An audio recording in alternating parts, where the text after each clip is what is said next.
लोगों का हिसाबो किताब हो रहा होगा, नामे आमाल लोगों को उनके हाथ में दे दिए जाएंगे। नेक लोगों को उनके राइट हैंड में, सीधे हाथ में, और बदकारों को, बुरे का अमल करने वालों को उनके लेफ्ट हैंड में, यानी उनके उल्टे हाथ में नामे आमाल दे दिए जाएंगे। कुछ लोग खड़े होंगे, अभी उनको नामे आमाल नहीं मिले होंगे, ये तहज्जुद गुजार होंगे, नमाजें इनकी कभी नहीं छूटी होंगी, फजर की नमाज भी इनकी कभी तर्क नहीं हुई होगी, अजान से पहले ये मस्जिद में पहुंचने वाले लोग होंगे, हाजी होंगे, नमाजी होंगे, मौलवी होंगे।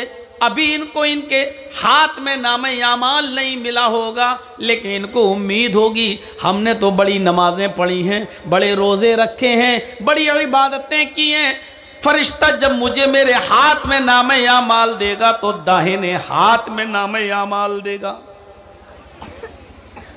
लेकिन फरिश्ता जब उसके हाथ में नामे आमाल देने आएगा तो ये अपना दाहिना हाथ बढ़ाएंगे, फरिश्ता आमाल नामा पीछे कर लेगा और कहेगा कि तुम अपना उल्टा हाथ, अपना बायां हाथ बढ़ाओ।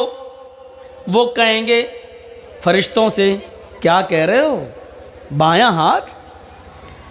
हमने तो नमाजें पढ़ी हैं, हमने तो रोज़े रखे हैं, हमने तो हज किए हैं, हमने तो तहज्जुद पढ़ी हैं, हमें उल्टे हाथ में नामे आमाल क्यों दोगे? फरिश्ता कहेगा मैं ये कुछ नहीं जानता, मेरे रब ने तुम्हें उल्टे हाथ में नामे आमाल देने का हुक्म मुझे दिया है, बढ़ाओ अपना बायां हाथ। ये नमाजी, ये रोज़दार, ये तहज्जुद गुजार, ये हाफिज, ये मौलवी, ये हाजी मजबूर होकर अपना बायां हाथ बढ़ाएगा और उसको उसके उल्टे हाथ में नामे आमाल दे दिया जाएगा। अब ये बाएं हाथ में नामे आमाल पढ़ेगा, खोलेगा, देखेगा ये बुराई, ये बुराई, ये बुराई, ये बुराई, ये बुराई, हर वर्क पन्ना उलटता जाएगा, पेज उलटता जाएगा, उसमें बुराइयां ही बुराइयां लिखी होंगी। उसकी एक भी नमाज का जिक्र नहीं, एक भी रोज़े का जिक्र नहीं, एक भी हज का जिक्र नहीं, एक भी तहज्जुद का जिक्र नहीं। वो ये देखेगा, अपना नामे आमाल उठाकर बंद कर देगा, चीखेगा और चिल्लाएगा आईना हसनाती या रब्बल आलमीन,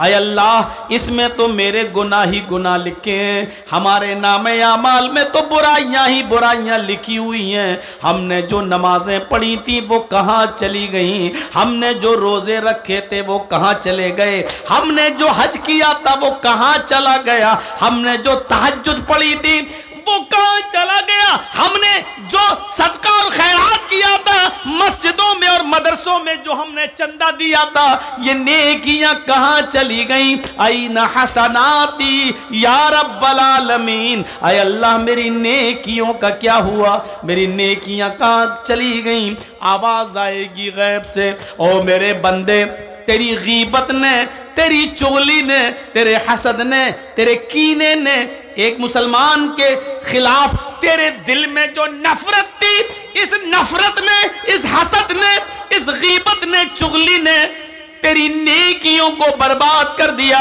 तेरी नेकियों को ख़त्म कर दिया। अब तेरे नामे आमाल में नेकियां नाम की कोई चीज़ नहीं रही। तू अपने मुसलमान भाई से जला करता था, हसद किया करता था, उसको परेशान किया करता था, उसके खिलाफ षड्यंत्र रचा करता था, पीठ के पीछे उसकी गीबत किया करता था। तेरी गीबत ने, चुगली ने, हसद ने, कीने ने, बुग़्ज़ ने, इनाद ने तेरी दुश्मनी को खत्म, तेरी नेकियों को ख़त्म कर दिया है। अब हमारे पास तेरे नामे आमाल में सिवाय गुनाहों के और कोई चीज़ नहीं। ये गीबत, ये चुगली, ये हसद, ये कीना, ये बुग़्ज़, ये इनाद, ये दुश्मनी, एक दूसरे से ये नफरत इतनी बुरी चीज़ है कि ये हमारी नमाज़ों को ख़त्म कर देती है, हमारे रोज़े को बर्बाद कर देती है, हमारी इबादतों को चौपट कर देती है। हम नमाज पढ़ रहे हैं लेकिन बाहर निकल के आए अपने भाई की गीबत करते हैं, ये नमाज हमारी ख़त्म कर दी जाती है, सवाब से हमें महरूम कर दिया जाता है। ईमानदारी के साथ बताइए हमारे समाज में ये बुराई चल रही है कि नहीं चल रही है, ये आम हो चुका है या नहीं हो चुका है। कुरान पढ़िए, इन्नमल मुअमिनून इख्वा फअस्लिहू बैन अखवैकुम। ये दो चीज़ें हो गई। पहले तो अल्लाह ने कहा इन्नमल मुअमिनून इख्वा, सब मुसलमान मोमिन आपस में भाई हैं। पहले एक रिश्ता जोड़ा, पहले अहमियत बताई। देखो, एक मुसलमान को दूसरे मुसलमान की इज्जत उसी तरह करना चाहिए जिस तरह वो अपने भाई की करता। कोई अगर उसके भाई को गाली दे दे तो उसको बर्दाश्त नहीं होता है, ऐसे ही अगर कोई किसी मुसलमान को सताए तो इसको बर्दाश्त नहीं होना चाहिए, उसको अपने भाई की तरह समझना चाहिए। पहले एक रिश्ता जोड़ा, इन्नमल मुअमिनूना इख्वा, दुनिया के अंदर जहां भी मुसलमान है वो तुम्हारा भाई है। और फिर दूसरी चीज बताई, फअस्लिहू बैन अखवैकुम, जब तुम्हारे दो भाइयों के दरमियान किसी बात को लेकर तनाज़ा हो जाए, झगड़ा हो जाए, इख्तिलाफ हो जाए, किसी बात को लेकर मन मिटाव हो जाए, किसी बात को लेकर उन दोनों के दरमियान जुदाई हो जाए, तो ये गांव वालों की जिम्मेदारी है, ये समाज की जिम्मेदारी है, ये पूरी कौम की जिम्मेदारी है कि उन दो मुसलमान भाइयों के दरमियान उस लड़ाई को ज़्यादा दिनों तक न रहने दें, बल्कि पूरा समाज मिलकर उन दोनों को मिला दे। फ़अस्लिहू बैन अखवैकुम, समाज के लोगों को चाहिए कि उन दोनों की सुलह करा दें, उन दोनों को मिला दें। ये दूसरी चीज़ है। दो चीज़ों पर गौर करिएगा आज की तकरीर में। बस पहली चीज़ सब भाई हैं, और दूसरी चीज़ दो भाइयों के दरमियान, दो मुसलमानों के दरमियान, सिर्फ दो, यहाँ तो पूरा ख़ानदान, पूरे ख़ानदान से दुश्मनी मोल लिए हुए है, सिर्फ दो मुसलमानों के दरमियान अगर गांव में कोई लड़ाई है आपस में किसी बात को लेकर, और आपको मालूम है कि ये दोनों 1 साल से नहीं बोल रहे हैं, 2 साल से नहीं, तो ये पूरा समाज गुनाहगार होगा, पूरा गांव गुनाहगार होगा। पूरे गांव की और पूरे समाज की जिम्मेदारी ये बनती है कि उन दोनों के दरमियान सुलह करा दें।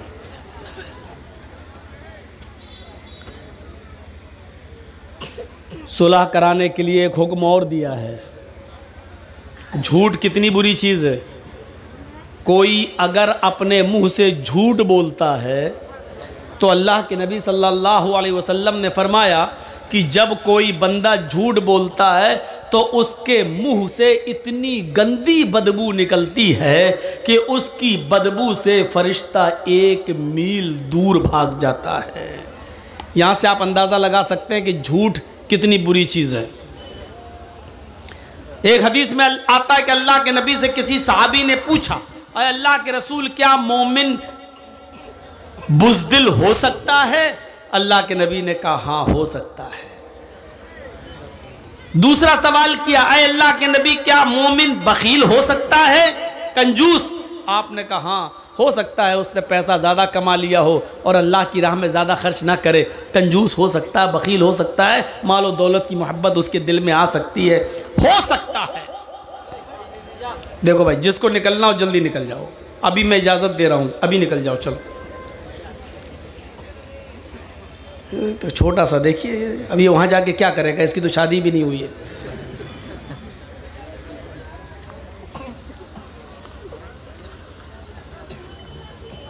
देखो भूल गया ना मैं, यही डिस्टर्ब होता है मुझे।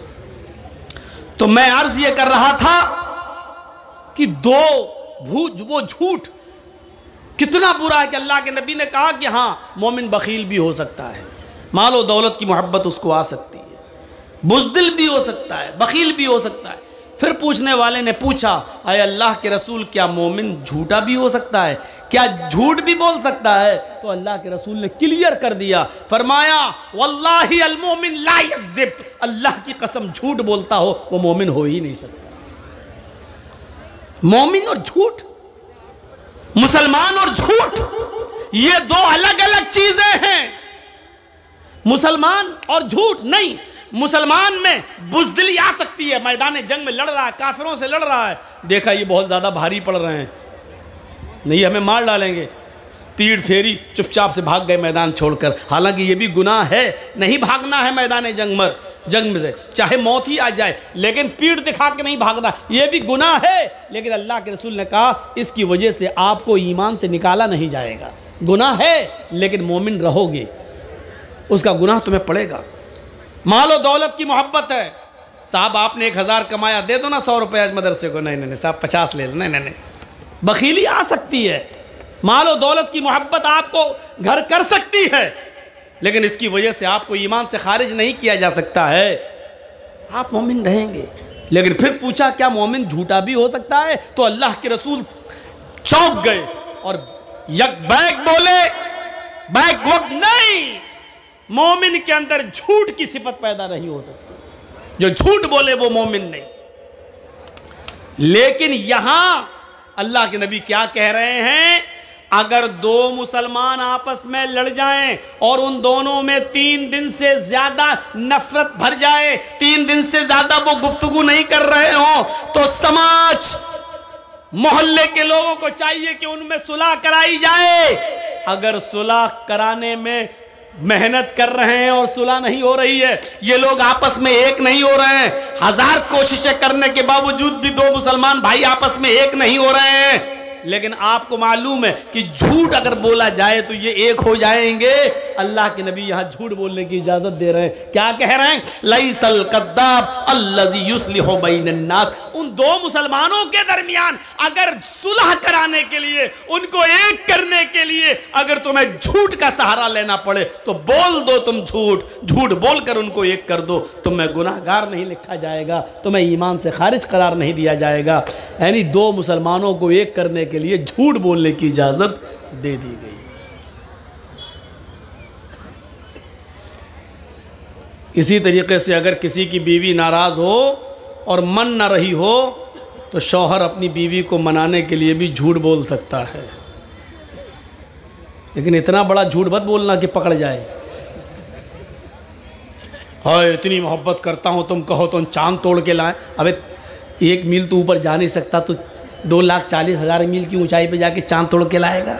तो इतना बड़ा भी झूठ मत बोलना कि बीवी को यकीन ही ना आए। हल्का फुल्का झूठ जिससे वो मान जाए शौहर बोल सकता है, इजाजत है, इसके अलावा और कहीं नहीं। तो मेरे भाइयों, आप अंदाजा लगाइए कि एक मुसलमान का दूसरे मुसलमान के साथ क्या मामला है कि अगर झूठ बोलकर भी उन दोनों को एक किया जा सकता है तो कर दो। इससे अंदाज़ा लगा सकते हैं कि झूठ जो इतना बुरा हो कि बोलने वाले के मुंह की बदबू से फरिश्ते 1 मील दूर भाग जाते हों, और यहां इजाज़त दे रहे हैं अल्लाह के रसूल, अगर उन दोनों को एक करने के लिए झूठ का सहारा लेना पड़ रहा तो ले लो। इन्नमल मुमिनूना इख्वा, सारे मुसलमान आपस में भाई भाई हैं। भाई का मतलब जानते हो? ट्रेन में आप सफ़र करिए, कितनी जल्दी दोस्ती हो जाती है। जर्जी साहब दिल्ली से बैठे कलकत्ता आ रहे हैं, ट्रेन में बैठे हुए हैं, मेरी सीट इधर है, मेरी सीट के सामने एक और मुसलमान भाई बैठा। एक मिसाल दे रहा हूँ, पूछना नहीं कब का वाक़या है, एक मिसाल दे रहा हूँ। सामने एक और मुसलमान भाई बैठा हुआ है, हम उसको नहीं जानते, वो हमें नहीं जानता। मैंने उसको देखा, लग रहा मुसलमान, उसने हमको देखा, हाँ ये भी मुसलमान। सलाम अलैकुम वालेकुम। अच्छा जी, माशाल्लाह। कहाँ जा रहे हो? कलकत्ता। कोलकाता? अच्छा। मैंने पूछा अच्छा भाई आप कहाँ जा रहे हैं? कोलकाता। मैं भी वहीं जा रहा हूँ, कलकत्ता। थोड़ी और हमदर्दी बढ़ गई। अच्छा आपका नाम क्या है? जी जी जी मेरा नाम मोहम्मद असलम। आपका नाम क्या है? मेरा नाम मोहम्मद जर्जीस। माशाल्लाह। और थोड़ी कुर्बत बढ़ गई। धीरे धीरे धीरे धीरे उसी ट्रेन में, अभी 24 घंटे का सफ़र है, 2-4 घंटे में ही इतनी मोहब्बत बढ़ गई कि आप चाय ख़रीद रहे हैं तो एक नहीं 2, एक मुझे पिला रहे हैं, एक आप। मैं कोई चीज़ ख़रीद रहा हूँ तो आपको दे रहा हूँ, एक आप एक मैं। थोड़ी और कुर्बत बढ़ी। अच्छा कहाँ जाओगे? कोलकाता में मडिया बुरुज। आप कहाँ जाएंगे? अरे साहब मैं भी वहीं जा रहा हूँ। लीजिए, और कुर्बत बढ़ गई। अब ये कुर्बत इतनी बढ़ गई कि मैं किसी स्टेशन पर पानी भरने के लिए उतरता हूँ तो वो आदमी मेरे सामान की देखरेख कर रहा है, क्योंकि ये हमारा भाई है, सफ़र का साथी है। वो किसी स्टेशन पे उतरता है तो हम उसका सामान देख रहे हैं। आप इतना भरोसा हो गया, जब मैं उतरता हूं तो उससे कहता हूं मेरा सामान देखना, जब वो उतरता है तो मुझसे कह देता भाई साहब मैं उतर रहा हूं मेरा सामान देखना। अब उसकी न सिर्फ जान बल्कि उसके माल की हिफाजत की जिम्मेदारी भी एक दूसरे के ऊपर आयद हो जाती है। 15-16 घंटे 20 घंटे के सफ़र में सिर्फ जान पहचान की बुनियाद इतनी सख्त हो जाती है कि आप उसकी जान के भी मुहाफिज हो जाते हैं। अगर कोई उसको छेड़े तो आप उसके लिए लड़ने लगते हैं, आपको कोई गाली दे तो वो आपका साथ देने लगता है। जब आप स्टेशन पे उतरते हैं तो आपके सामान की हिफाजत मैं करता हूं, मैं उतरता हूं तो आप मेरे सामान की हिफाजत करते हैं। 15-16-20 घंटे के सफर में जब तुम दोनों एक दूसरे की जान और एक दूसरे के माल के मुहाफिज बन गए, अल्लाह के नबी कहते हैं ये दुनिया भी एक सफर है, हम सब इस दुनिया में एक मुसाफिर की हैसियत से आए हुए हैं, इस दुनिया में हम सब सफर कर रहे हैं। ओ लोगों, चंद घंटों की मुलाकात में जब तुम्हें एक दूसरे की जान के और माल के मुहाफिज रक्षक हो गए हो तो जिंदगी के सफर में भी एक इंसान का, एक मुसलमान का की जान और एक मुसलमान का माल दूसरे मुसलमान के ऊपर हराम है। अल्लाह के रसूल ने हज्जतुल विदा के मौके पर जो खुतबा दिया था, उस खुतबे में आपने यही जुमले कहे थे, इन्ना दिमाअकुम व अमवालकुम हरामुन अलैकुम का हुर्मत यौमिकुम हाजा फी बलदिकुम हाजा फी शहरिकुम हाजा। ये अल्लाह के नबी ने फरमाया, ओ लोगो, तुम्हारे खून और तुम्हारा माल एक दूसरे के ऊपर हराम है, तुम एक दूसरे को कत्ल न करो, एक दूसरे का माल नाजायज तरीके से न खाओ। ये अल्लाह के रसूल ने अपने आखिरी खुतबे के अंदर इन जुमलों को कहा था। कुरान भी हमें हुक्म दे रहा है, या अय्युहल्लज़ीना आमनू ला ताकुलू अमवालकुम बैनकुम बिल बातिल। ऐ ईमानो वालो, ऐ मुसलमानों, तुम आपस में दूसरे का माल नाजायज तरीके से मत खाओ। नाजायज तरीके से माल खाना समझते हो क्या है? जर्जीत साहब मोबाइल के मैकेनिक हैं, मैं मोबाइल संभालता हूँ, आप मुसलमान हैं, आप हमारे पास आए, साहब मौलाना साहब, जर्जीत साहब मेरा मोबाइल ख़राब हो गया, ज़रा देख लीजिए।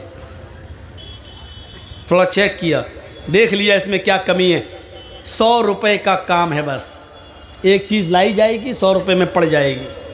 अब 100 की जगह हम 150 ले लें, कोई बात नहीं, लेकिन मैंने उसको बता दिया, साहब इसमें तो बहुत कमी है, इसकी तो पूरा टच ख़राब हो गया है, इसमें तो ये कमी है, 800 रुपये लगेंगे भाई। 800 भाई, देख लीजिए यार, हम गरीब आदमी हैं, होते हो नहीं साहब, इसमें इतनी कमियां हैं, इसमें इतनी प्रॉब्लम है, ये पड़ेगा वो पड़ेगा, लोकल नहीं डालते हम, ओरिजिनल डालते हैं, ये करते हैं वो करते हैं, और बात होते होते 500 रुपये पे मामला टिक गया। आपको मालूम है 100 रुपये की चीज़ पड़ना है, और आपने उसको 800 से तय करते करते 500 पे मामले को डन कर दिया। सुनो, मोबाइल संभाल कर उसको दे दिया और 500 रुपए ले लिया। ये 500 रुपए लेके जब आप अपने घर जाते हो, गोश्त खरीदते हो, खाना बनाते हो, या इससे कोई कपड़ा खरीदते हो, पहनते हो, अल्लाह की कसम आपने नाजायज तरीके से उससे जो माल कमाया है, इस माल को खाकर अगर आप नमाज पढ़ेंगे तो आपकी नमाज कबूल नहीं होगी। अगर इस 500 रुपए से आपने कोई कुर्ता खरीदा और कपड़ा पहनकर नमाज पढ़ रहे हो तो आपकी नमाज आपके मुंह पे मार दी जाएगी, कबूल नहीं होगी, क्योंकि आपने नाजायज तरीके से माल कमाया है। 100 रुपए की जगह पर आपने 500 लिया है, और कसम खा के कहा, अल्लाह की कसम 50 रुपए बच रहे हैं साहब। कुरान यही हमें हुक्म दे रहा है। क्या करोगे वेदों के मंत्र सुनकर? अपने मुआशरे के अंदर, समाज के अंदर अपनी जिंदगी को पहले पाक साफ करो। या अय्युहल्लज़ीना आमनू ला ताकुलू अमवालकुम बैनकुम बिल बातिल। आ ईमान वालो, तुम आपस में एक दूसरे का माल नाजायज तरीके से मत खाओ। हम मुसलमान हैं, मुसलमान का ही माल खा रहे हैं नाजायज तरीके से, हम उसी के लिए कुआं खोद रहे हैं। पता नहीं शाम तक कस्टमर आया कि नहीं आया, इसी को बलि का बकरा बनाओ और पूरे दिन की कमाई इसी से हासिल कर लो। अब आप कहोगे मौलाना हमने तो तय कर लिया, चोरी थोड़ी की है, उसको बोल दिया 500 लगेंगे, उसने कह दिया ठीक है। हम लोगों ने तो तय किया है। हाँ आपने तय किया है, लेकिन आपने ये भी तो कहा कि 800 लगेंगे, इसमें ये पड़ेगा वो पड़ेगा। आपने उसको क्लियर क्यों नहीं किया? 100 रुपए की चीज आएगी लेकिन मैं 800 लूंगा, देना हो तो दो, आप क्लियर कीजिए। साहब ऐसे बोल देंगे तो कौन आदमी हमसे सही कराएगा? तो आप 100 की जगह 150 ले लीजिए, आप मेहनत कर रहे हैं, लेकिन 100 की जगह आप 500 लेंगे और ये कह के लेंगे कि अल्लाह की कसम हमें 50 बच रहे हैं, अपनी औलाद की कसम 50 बच रहे हैं, हमें प्रॉफिट नहीं हो रही है, हम सिर्फ लागत ही लागत ले रहे हैं, हम आपसे कमा नहीं रहे हैं। ये कहकर आप ये नाजायज तरीका है पैसा कमाने का। इसी तरीके से कोई भी बिजनेस आप कर रहे हैं, कपड़ा बेच रहे हैं, 100 रुपए का कपड़ा 500 रुपए में आप बेच रहे हैं, आपको मालूम है 500 बताएंगे तो 300 में बिकेगा, लेकिन वो कपड़ा आपको मालूम है कि अगर 150 में भी बिक जाए तो हमें फायदा है, 50 रुपए बच रहे हैं, लेकिन आपकी नीयत पहले से ये है 500 बताएंगे 300 तक पे हम डन कर देंगे, लेने वाला लेगा। ये भी नाजायज एक किस्म है पैसा कमाने की मेरे भाइयों, इस तरीके से नहीं। काजी शुरैह जिनको हजरत अली ने काजी बनाया था, जज बनाया था, इनको एक घोड़ा खरीदने की जरूरत पड़ी, मार्केट में घोड़ा खरीदने के लिए जाते हैं। और सुनो, अब आपके पास से जो भी आदमी उठे उसको हाथ पकड़ के बिठा दो जमीन पर, सुनने भी आना चाहेगा, आगे भी बैठेगा, जर्जी साहब की शक्ल भी दिखनी चाहिए और उठ के भी भागेगा। सब शुगर के मरीज हैं क्या? पेशाब ज्यादा आता है क्या? ये देखो ये देखो ये देखो, जितना समझाया उतना ही और।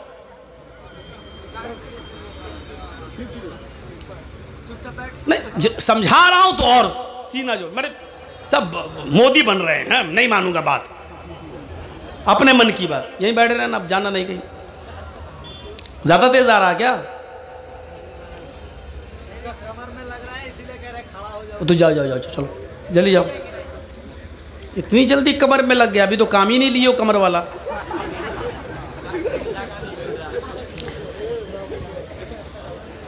तो मेरे भाइयों सुनिए, यह भी एक किस्म है नाजायज माल की।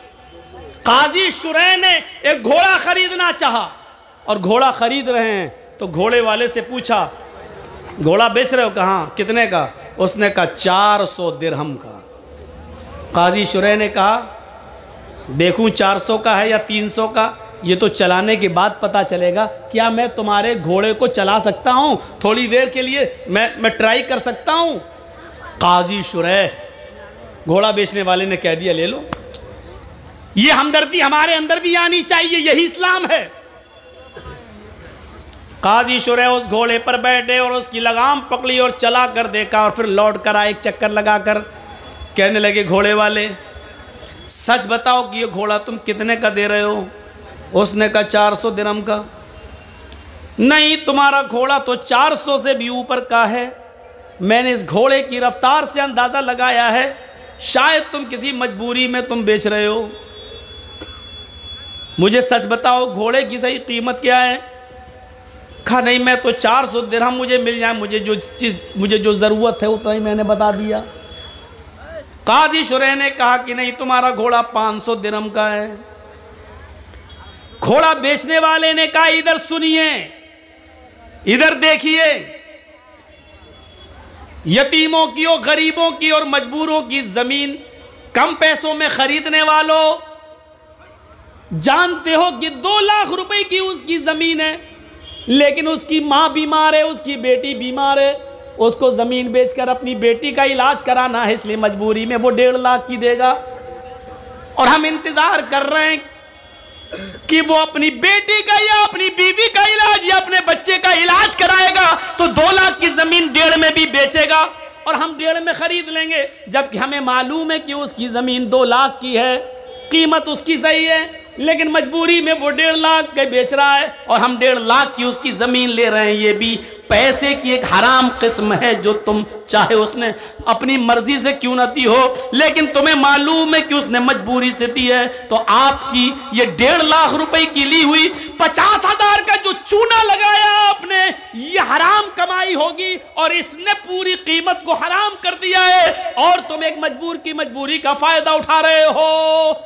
ये माफ किए जाने लायक जुर्म नहीं है। सुनो, काजी शुरैह कहते हैं तुम्हारा घोड़ा तो 500 दिरहम का है, तुम 400 क्यों मांग रहे हो? उसने कहा सुनो, 400 दिरहम की मुझे ज़रूरत है, मैंने कीमत 400 मांगी है, अगर आप 500 देना चाहें तो ये आपकी मर्जी, वरना मेरी तरफ से सिर्फ 400 फिक्स है। यही कहेगा बेचने वाला।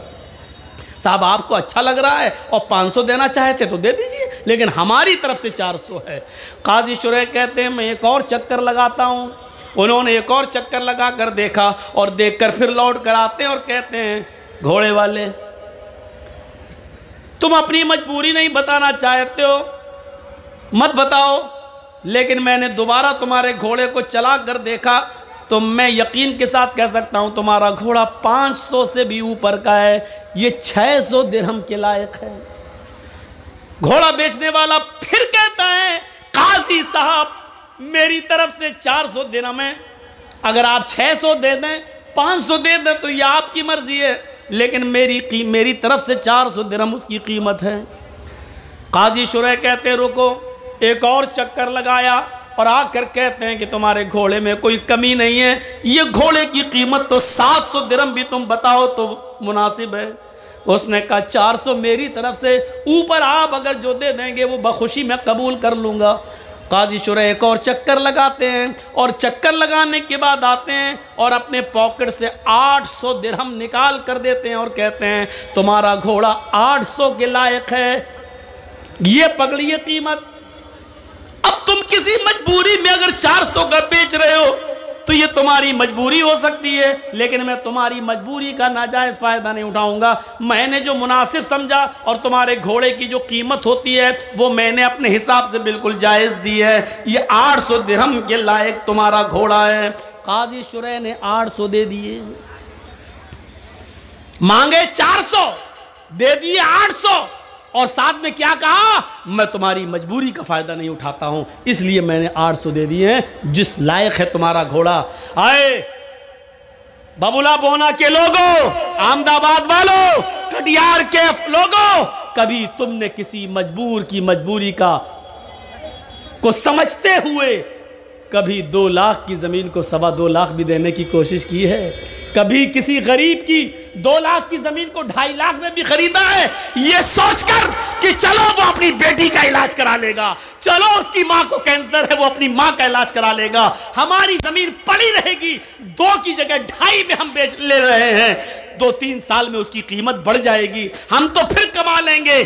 क्या कभी हमने किसी मजबूर की मजबूरी का फायदा को देखते हुए उसकी 2 लाख की ज़मीन को 2.5 लाख में लेने की कोशिश की है? नहीं, 2 की ज़मीन को 1.5 में तो लेने वाले इस महफिल में भी हज़ारों मिल जाएंगे, सैकड़ों मिल जाएंगे, बहुत मिल जाएंगे, लेकिन 2 लाख की ज़मीन को 2.5 लाख में लेने वाला एक भी नहीं मिलेगा। अगर उठवाया जाए तो एक भी नहीं मिलेगा। मेरे भाइयों, इस्लाम ये कहता है किसी की मजबूरी का नाजायज़ फ़ायदा न उठाओ। ये एक मुसलमान का दूसरे मुसलमान के साथ यह हमदर्दी होनी चाहिए। चोरी, डकैती, ये सारी चीजें हराम माल की किस्म है। इसी तरीके से किसी मुसलमान को सूद पर रुपया देना, साहब तुम्हें मजबूरी, हाँ 1 लाख रुपए दे दो, मेरी बेटी की शादी है, हम 1 साल में लौटा देंगे। 1 साल में लौटाओगे तो 1,25,000 लूँगा। का ठीक है दूंगा। 1,10,000 दो, ठीक है दूंगा। ये भी हराम माल की एक किस्म है। किसी को हम मदद तो कर रहे हैं, कर्ज तो दे रहे हैं, लेकिन शर्त ये लगा रहे हैं कि 1 लाख रुपए की जगह पर हम 1 साल के बाद तुमसे 1,40,000 लेंगे, 1,20,000 लेंगे, बढ़ के लेंगे, क्योंकि हमारा पैसा जा रहा है। अगर हमारे पास होता तो 1 साल में हम कितना कमाते, लिहाजा हम 20,000 तुमसे ज़्यादा लेंगे। और आपकी मजबूरी है, आपने ले लिया और उसने 1 लाख की जगह 1,20,000 तय कर दिया। जानते हो ये ज़्यादा रकम क्या कहलाती है? सूद। या अय्युहल्लज़ीना आमनू ला ताकुलुर रिबा ज़आफ़न मुज़ाफ़तन, ऐ मुसलमानों तुम सूद ब्याज को दुगना और चौगुना करके मत खाओ। सुनिए, जिसने 1 लाख रुपया दिया, बदले में 5 महीने 6 महीने के बाद 1 साल के बाद 1,10,000 1,20,000 लिया, उसने कितना बड़ा जुर्म किया है। इस्लाम की नजरिए से देखना चाहते हो तो सुनो, अल्लाह के नबी फरमाते हैं अर्रिबा सबऊन खूबन, अर्रिबा सबऊन खूबन व ऐसरुहा अयन की हर रजुलु उम्महू। 1 लाख देकर 1,10,000 लेने वालों सुनो, 1 लाख देकर 1,20,000 लेने वालों सुनो, अपने मुसलमान भाई का नाजायज फायदा उठाने वालों सुनो। अल्लाह के नबी फरमाते हैं, मोहम्मद रसूलुल्लाह फरमाते हैं, जिसने 1 देकर 1,20,000 लिया, 1 देकर 1,10,000 लिया, यह सूद है। और सूद के 70 दर्जे हैं। सबऊना खूबन, सूद के 70 दर्जे हैं। ये 70 दर्जों में जो तुमने 1 का 1/10 लिया है, कितना बड़ा जुर्म किया है। उसका सबसे हल्का जुर्म क्या है, सबसे हल्का दर्जा क्या है? आई सरूहा अयन की हर रजुल उम्महू, एक आदमी अपनी मां के साथ निकाह कर रहा है। एक मर्द, एक नौजवान अपनी मां के साथ निकाह कर ले, निकाह हो जाएगा। हदीस में निकाह का लफ्ज है अयन के हर रजुल उम्महू, मर्द अपनी मां के साथ निकाह कर रहा है। कहने का मकसद क्या बता दूं, जरा सुनो सूद खाने वालों, सुनो निकाह का लफ्ज क्यों कहा है। अल्लाह के रसूल ने कहा जैसे कोई मर्द अपनी मां के साथ निकाह कर रहे, निकाह होगा ही नहीं। माँ कितनी खूबसूरत हो, बेटा माँ के साथ निकाह पढ़ रहा है। मौलाना जर्जी साहब निकाह पढ़ा रहे हैं। अल्हम्दुलिल्लाह नहमदु व नस्तईनु व नस्तगफिरु या अय्युहल्लज़ीना आमनु तक़ुल्लाह हक़्क़ तुक़ातिही व ला तमूतुन्ना इल्ला व अंतुम मुस्लिमून या अय्युहन्नासु तक़ू रब्बकुमुल्लज़ी ख़लक़कुम मिन नफ़्सिन वाहिदा व ख़लक़ मिन्हा ज़ौजहा व बत्थ मिन्हुमा रिजालन कसीरन व निसाअ वत्तक़ुल्लाहल्लज़ी तसाअलूना बिही वल अरहाम इन्नल्लाह काना अलैकुम रक़ीबा या अय्युहल्लज़ीना आमनु तक़ुल्लाह व क़ूलू क़ौलन सदीदा युस्लिह लकुम अमालकुम व यग़फ़िर लकुम ज़ुनूबकुम व मन युतिइल्लाह व रसूलहु फ़क़द फ़ाज़ फ़ौज़न अज़ीमा। ये निकाह में ये 3 आयतें पढ़ी जाती हैं 3 जगह से, हमने पढ़ दी और निकाह कर भी दिया माँ के साथ। लेकिन इन कुरान की आयतों के पढ़ने के बावजूद माँ बेटे पर हलाल नहीं होगी, यानी निकाह नहीं होगा। पूरा कुरान पढ़ दिया, उसके बाद निकाह पढ़ा दिया, फिर भी निकाह नहीं होगा।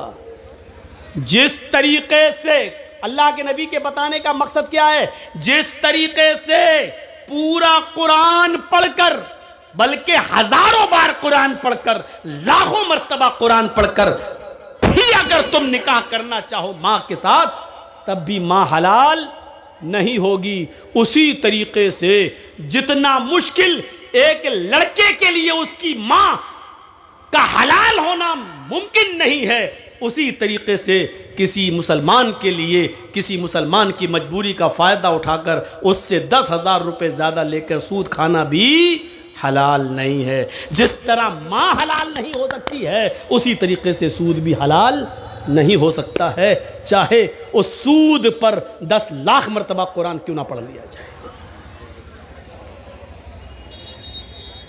और दूसरा मकसद क्या है अल्लाह के रसूल के ये बताने का, सुनो, बहुत सुन चुके हो वेदों के मंत्र। आज हमारी तकरीर और तकरीरों से हटकर है, आज हमारा प्रोग्राम और प्रोग्रामों से बिल्कुल हटकर है। आज हमारा टारगेट सिर्फ आप हैं, हम हैं, हमारा समाज है, हमारा मुआशरा है। क्या हुआ भैया, आपके भी कमर में दर्द हो रहा है?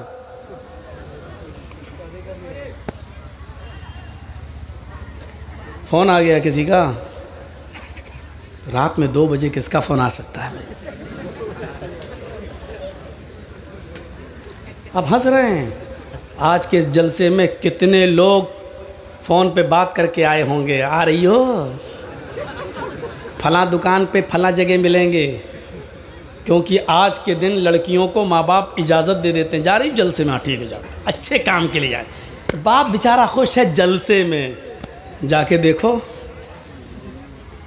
मुआयना करके देखो, ऐसा लगेगा जैसे एक कुतिया के पीछे 10-10 कुत्ते लगे होंगे। घूम के देखो, मुआयना करके देखो। ये मिसाल मैं हर जगह दे रहा हूँ, कल भी दी थी, परसों भी दी, आज भी दे रहा हूँ, और इसको कल भी दूंगा। जहाँ जहाँ देखूंगा हालात वहाँ दूंगा। हालात है ये, जलसों में जब लड़के और लड़कियों का ये हाल हो तो और क्या। दूसरा नजरिया देखिए, पहली बात, जिस तरह माँ के साथ चाहे कितनी मर्तबा निकाह किया जाए माँ हलाल नहीं हो सकती, उसी तरह सूद भी हलाल नहीं हो सकता। दूसरा मकसद, दूसरा बताने का मकसद क्या अल्लाह के रसूल का, जिस तरह कोई लड़का अपनी माँ के साथ निकाह करके अपनी माँ को रख ले और माँ को के साथ हम बिस्तरी करे तो पूरा समाज उसको कितनी बुरी नजर से देखता है कि देखो अपनी माँ को रखे हुए हैं, देखो अपनी माँ के साथ शादी कर ली। समाज इसको बर्दाश्त नहीं करेगा कि कोई शख्स अपनी माँ के साथ निकाह करके अपनी माँ को अपनी बीवी बना कर रखे। तो समाज जिस तरह इस आदमी से नफरत करता है कि जो अपनी माँ को रखे हुए हो, इसी तरह समाज और गांव को चाहिए, मुआशरे को चाहिए कि सूद खाने वाले को इसी नफरत की नज़र से देखे, इससे भी बुरी नज़र से देखे, क्योंकि ये तो सबसे हल्का दर्जा है। 69 दर्जे इससे भी ऊपर हैं सूद के और ब्याज खाने वाले के, ये तो हल्का दर्जा है। 70 दर्जे हैं, ये हल्का है। तो इससे 70 गुना ज़्यादा बुरा उस आदमी को समझा जाए जो सूद खाता है। अब सोचो, सूद खाने वाले का हमारे मुआशरे में सोशल बाइकाट होना चाहिए। ना इसकी लड़की लेना चाहिए, ना इसको लड़की देना चाहिए, ना इसकी शादी में बैठना चाहिए, ना इसको शादी में बुलाना चाहिए, ना इसके खुशी में शामिल होना चाहिए, ना इसके मौत मिट्टी में शामिल होना चाहिए। इसका सोशल बाइकाट होना चाहिए। इसका बाइकाट नहीं हो रहा है, इसको आज रोजगार समझा जा रहा है, ये तो रोजी रोटी कमाने का जरिया है, वो कर रहा है वो धंधा। अभी इस गांव का कोई लड़का किसी लड़की को लेके भाग जाए, 2 दिन बाद पंचायत बैठ जाएगी समाज की, है कैसे भागा, उस लड़की की जिंदगी बर्बाद हो गई है, चलो या तो 2 लाख जुर्माना दो या उस लड़की के साथ निकाह करो। अभी पंचायत बैठ जाएगी, सजा मुतय्यन कर दी जाएगी उसकी, या तो शादी करो उस लड़की के साथ क्योंकि तू लेके भागा है, या फिर तू 2 लाख रुपए जुर्माना दे क्योंकि लड़की की जिंदगी बर्बाद हो गई। अब उससे कौन शादी करेगा? ये पंचायत फैसला करेगी, ये गांव का समाज फैसला करेगा। गांव के समाजियों, गांव की पंचायत में बैठने वालों, एक शख्स जब नमाज छोड़ता है तो उसकी पंचायत क्यों नहीं बैठती है? एक शख्स सूद खा रहा है, आपके गांव में 1 लाख देता है और 1,25,000 लेता है, उसके खिलाफ आप पंचायत क्यों नहीं बिठाते हैं? एक्शन क्यों नहीं लेते हैं? ये आदमी तो इतना बुरा है, सूद खाने वाला, इतना बुरा तो वो शख्स भी नहीं है जो अपनी मां के साथ जिना कर रहा है। जब उससे भी गंदा सूद खाने वाला है तो आप ऐसे आदमी को समाज में बर्दाश्त कैसे कर रहे हैं और आपके समाज में यह आदमी रह कैसे रहा है? मत कहो मौलाना गांव का मुखिया ही ऐसा है। अरे हो मुखिया हो, सरपंच हो, एमएलए हो, एमपी हो, मौलवी जर्जीस के जूते की बूट के नीचे नहीं समझता, कुरान और हदीस के आगे कोई अहमियत नहीं है इनकी। जर्जीस भी सूद खाएगा तो उसकी हदीस उसके ऊपर भी लागू होगी। कुरान और हदीस किसी को नहीं छोड़ता है। साहब मुअज़्ज़ज़ आदमी हैं, ऐसा मत बोलिए। मैं किसी का नाम थोड़ी ले रहा हूं, मैं किसी का नाम नहीं ले रहा हूं, जो भी इसमें इन्वॉल्व है बुरा है।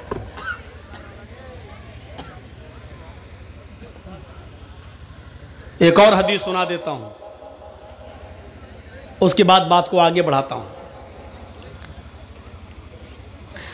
दिरहमु रिबा याकुलहु अर्रजुलु व हुवा यअलम अशद्दु मिन सित्ततिन व सलासीन ज़नियतन, रवाहु तबरानी।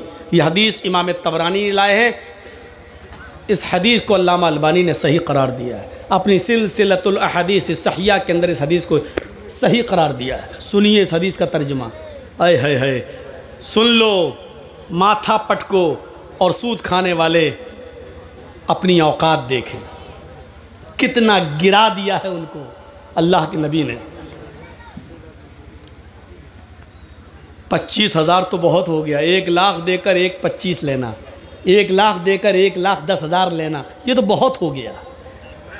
या दिरहमु रिबा, भैया आगे वाले बोले नहीं, बात ना करें, आप जा सकते हैं, आपको इजाज़त दे रहा हूं मैं, लेकिन गुफ्तगू नहीं। सुनिए, मैंने पहले ही कह दिया, आज की तकरीर और तकरीरों से हटकर है, समाज के अंदर ये चीज़ आनी चाहिए।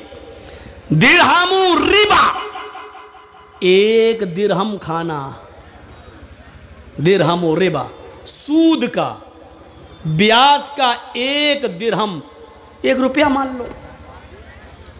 सऊदीया में दिरहम इस वक्त जो दुबई का दिरहम है वो 18-20 रुपए में चल रहा है। यही बहरैन के दिरहम का हाल है। सऊदी में तो रियाल चलता है, दिरहम तो है नहीं। तो जहाँ दिरहम चल रहा है 20 रुपए से ज़्यादा कीमत नहीं, चलो 20 रुपए मान लो। दिरहम रिबा, 1 दिरहम जिसने खाया वह हुआ यालम, और वो जानता है कि ये सूद है। यानी 100 रुपये दिए और 1 महीने के बाद कहा नहीं अब 120 दो, तो 1 दिरहम हो गया। 20 रुपये का 1 दिरहम मान लो। इसका ये मतलब नहीं कि 20 से नीचे वाला जायज़ है, 1 रुपया ही सूद का क्यों ना हो वो भी हराम है। और सुनिए, जिसने 1 दिरहम खाया जानता है कि ये सूद का है, खा लिया, जुर्म कितना बड़ा है मालूम है? अशद्दु मिन सित्ततिन व सलासीन ज़नियतन, सित्ता 6, सलासीन 30, 6 और 30 जोड़िए, 6 + 6 + 30 कितना हुआ? 36 ज़नियतन, जिना। गोया कि उसने 36 मरतबा जिना किया।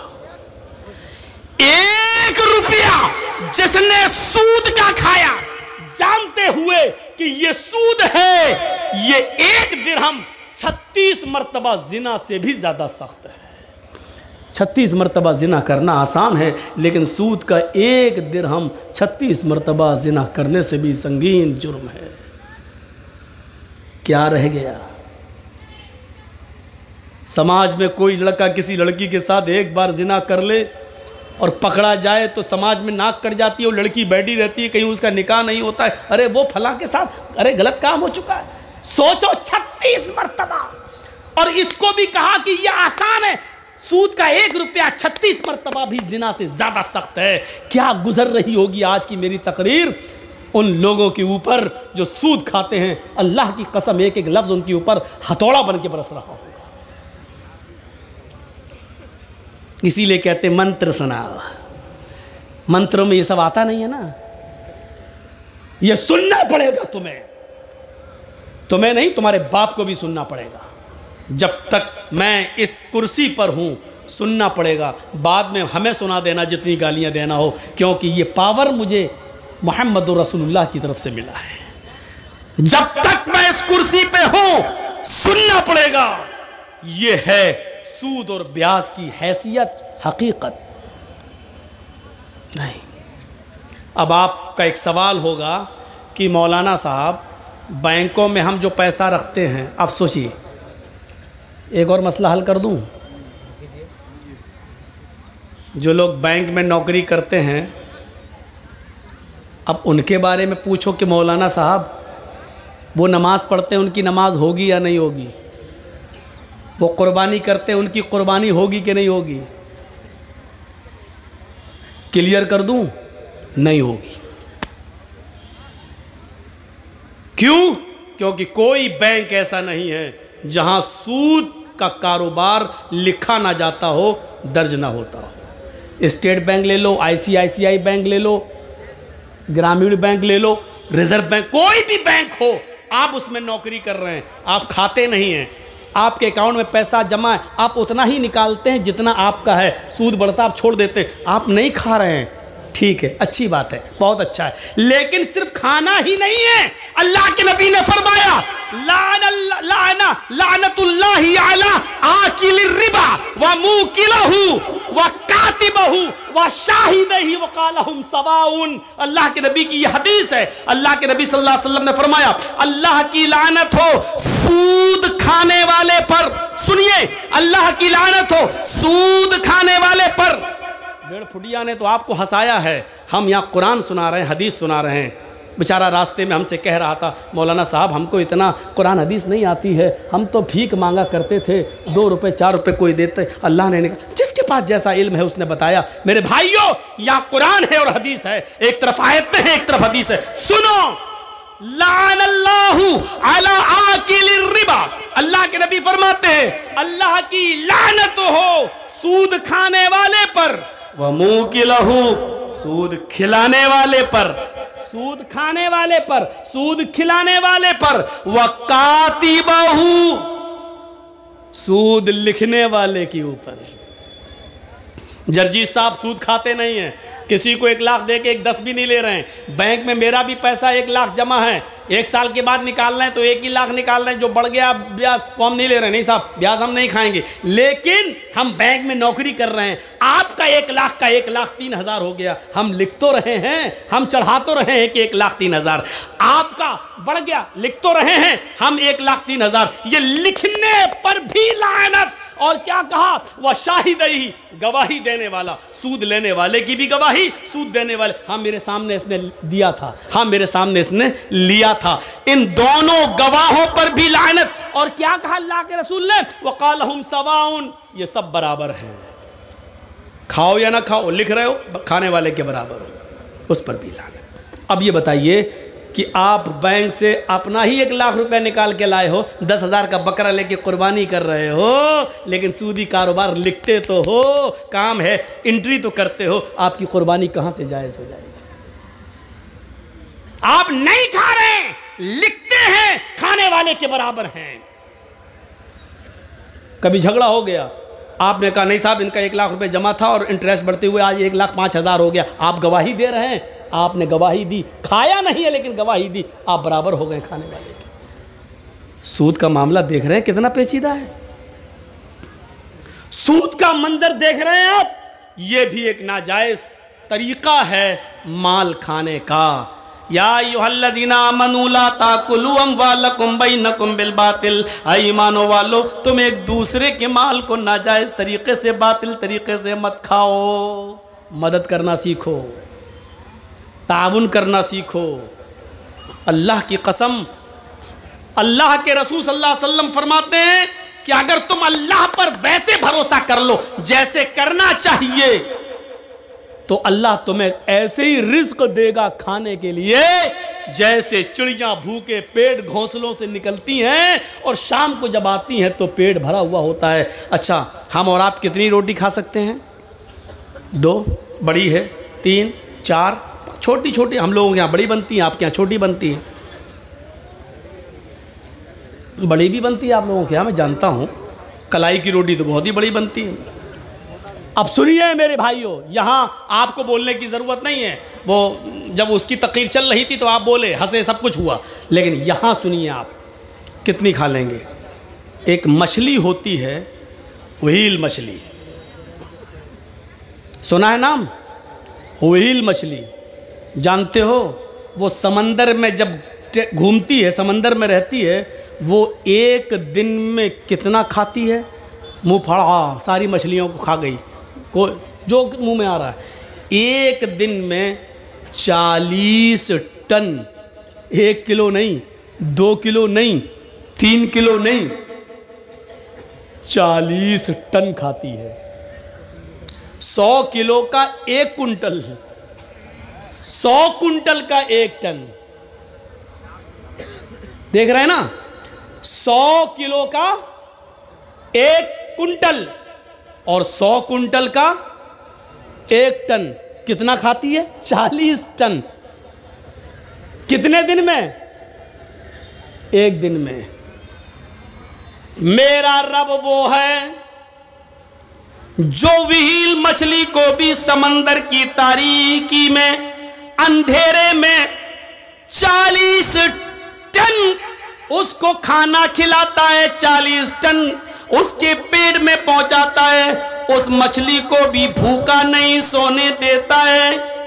आए 2 रोटी 3 रोटी 5 रोटी के लिए सूद खाने वालों, चोरी करने वालों, डकैती डालने वालों, तुम्हें अपने रब के ऊपर भरोसा क्यों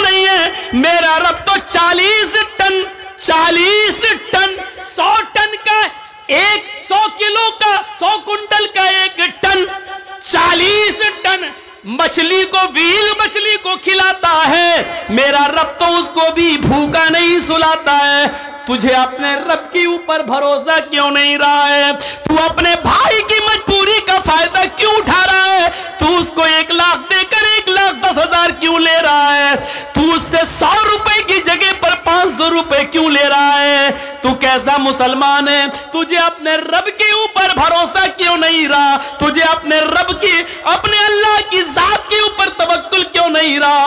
तो तवक्कुल कर, भरोसा कर। मेरा रब जब उस मछली को भूखा नहीं सोने देता है, तू तो अशरफुल मखलूकात है, तू तो अफजल है, तू तो सबसे बेहतर है, तू तो नमाज पढ़ने वाला और रोजा रखने वाला है, तू अपने रब को अच्छी तरीके से जानता है, तू मुसलमान भी है, ला इलाहा इल्लल्लाह पढ़ता भी है, तू नमाज का भी पाबंद है, फिर तुझे अपने रब के ऊपर भरोसा क्यों नहीं है? तू अपने रब के ऊपर भरोसा कर। अल्लाह कहता मेरे बंदो मेरे ऊपर वैसे ही भरोसा करो जैसे करना चाहिए, तो हम तुम्हें भी वैसे ही रिस्क देंगे, रोजी देंगे, जैसे हम चिड़ियों को देते हैं। वो सुबह उड़ती हैं तो भूखी होती हैं, लेकिन शाम को जब वो जंगलों से अपने घोंसलों में जाती है तो उनका पेट भरा हुआ होता है। हम तुम्हें भूखा उठाएंगे जरूर, लेकिन भूखा सुलाएंगे नहीं। तुम भरोसा तो करो मेरे ऊपर। हम तो मुसलमान हैं, हमें क्यों नहीं देगा? हमारा रब तो वो है, हमारा परवरदिगार तो वो है जो काली रात में, काले जंगल में, काले पहाड़ पर काले रंग की जब चींटी चलती है तो इतनी बुलंदी से वो उस चींटी को भी देखता है। उसके जब पैर के रखने की जो आहट होती है, हमारा रब उस आहट को भी सुन लेता है, उसको भी ग़िज़ा देता है। अल्लाह ने उसको पेट दिया है तो ऐसी नाक भी दी है उस मामूली चींटी को कि हम अपने बगल की, अपने हाथ की चीज को नहीं सूंघ पाएंगे, लेकिन उस चींटी को देखो, उसकी ग़िज़ा 1 मंजिल की दूरी पर रखी है, 2 मंजिल पर रखी हुई है, लेकिन उसकी नाक में अल्लाह ने इतनी स्पिरिट दे दी, इतनी स्ट्रांग बना दी, खुशबू सूंघने की उसको ऐसी शक्ति दे दी कि वो अपना रोजी रिस्क तलाश करने के लिए 2 मंजिल पर चली जाती है। मेरा रब उस चींटी को भी हौसला देता है, उसको भी नाक दिया है, उसको भी रोजी देता है, मछलियों को भी देता है। अरे हम किसको क्या देंगे? हम अपने दोस्तों को दस्तरखान पे बिठाएंगे, खिलाएंगे, लेकिन अपने दुश्मन को हम देखना भी गवारा नहीं करेंगे। शादी मेरे बेटे की है, हम अपने यार दोस्तों को बुलाएंगे, लेकिन अपने दुश्मन को हम नजरअंदाज कर देंगे। मेरे भाइयों, हम दोस्तों को खिलाएंगे, पिलाएंगे, लेकिन दुश्मन को भूल जाएंगे, उसकी तरफ नजर उठाकर भी नहीं देखेंगे। मेरा रब तो वो है जो दोस्त को भी खिलाता है, दुश्मन को भी खिला रहा है, नमाज पढ़े उसको भी दे रहा है, न पढ़े उसको भी दे रहा है, जो ला इलाहा इल्लल्लाह का इकरार करता है वो उसको भी देता है, और जो मूर्तियों की पूजा कर रहा है वो उसको भी दे रहा है। उसकी नजर में खाने और पीने में कोई इम्तियाज नहीं। ओ मेरे बंदो, जब हम काफिरों को दे सकते हैं तो तुम्हें क्यों नहीं दे सकते? तुम तो मेरे करीबी बंदे हो। मेरा रब तो वो है जो दोस्त दुश्मन नहीं, वो सबको देता है। 90 साल के एक बूढ़े को इब्राहिम अलैहिस्सलाम ने दस्तरखान से उठा दिया था, ये कहकर कि तू आग का नाम लेकर खा रहा है, रख, अल्लाह का नाम ले। उसने कहा नहीं लेंगे, आग ही मेरा रब है। भगा दिया उसको। जिब्रील आ गए, अरे इब्राहिम, तुमने आज उस बूढ़े को बुलाया और खाना भी नहीं खिलाया, भगा दिया, जाओ उसको पकड़ के लाओ और खिलाओ। जिब्रील से इब्राहिम अलैहिस्सलाम कहने लगे, अरे वो तो अल्लाह का नाम ही नहीं लेता। कहा इब्राहिम, वो तो 90 साल में पूरी जिंदगी में कभी उसने अपने रब का नाम नहीं लिया।